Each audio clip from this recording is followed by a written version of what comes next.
Sur les avis en ligne, j'ai plusieurs avis en fait, puisque je trouve qu'il y a un peu de tout. Ça permet de nous donner déjà un certain point de vue que les autres consommateurs ont eu. En général, ils ne se trompent pas trop.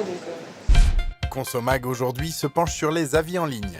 Un avis en ligne est l'expression de l'opinion d'un consommateur sur son expérience de consommation grâce à tous les éléments d'appréciation, qu'ils soient qualitatifs ou quantitatifs. Selon un sondage IFOP, 88% des internautes consultent, avant d'acheter, les avis sur tous les types de plateformes consommateurs, forums, blogs. Les 3/4 d'entre eux renoncent à l'achat s'ils trouvent une majorité d'avis clients négatifs. Les avis sont donc importants. L'absence d'avis peut également être préjudiciable. Pour se faire une idée du sérieux d'un site de vente en ligne, il est possible de consulter les avis laissés sur les forums de discussion. Il suffit de taper « avis sur » plus le nom du site sur un moteur de recherche pour avoir un aperçu des commentaires qui ont été laissés par les internautes sur ce site. Il y a aussi des sites qui proposent des guides d'achat établis à partir des milliers d'avis laissés par les internautes.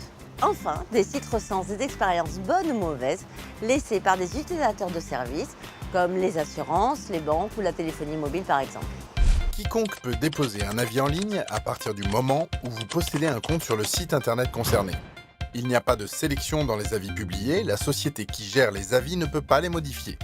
Vous pouvez en revanche signaler un avis qui vous semble inapproprié ou injurieux.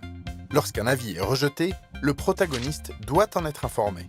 Il faut savoir que des intérêts commerciaux sont bien présents derrière la e-réputation d'une marque. Et qu'ils soient vrais ou faux, les avis peuvent parfois nuire à la réputation d'un produit ou d'un service. Par défaut, les avis sont présentés du plus récent au plus ancien. Il faut bien vérifier à la fois le nombre d'avis et leur qualité.